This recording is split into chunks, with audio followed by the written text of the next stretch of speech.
Ahee ka mina ndza ku nature. Please like, subscribe, hit the bell icon so that you are alerted if you make new upload. Masiku ku ri mina normal ni khavari content ya so mara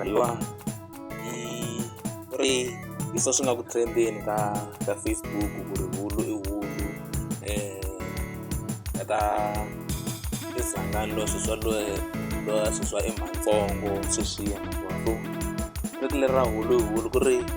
vanhu se va le ku vulavuleni hi rona naswona ku ri ra va na hype so tisanganisa hi comment ku ri hulu le patwini hayi la naswona u kuma ku ri ingaku swilo ndzi rhanga yi lava lastback ka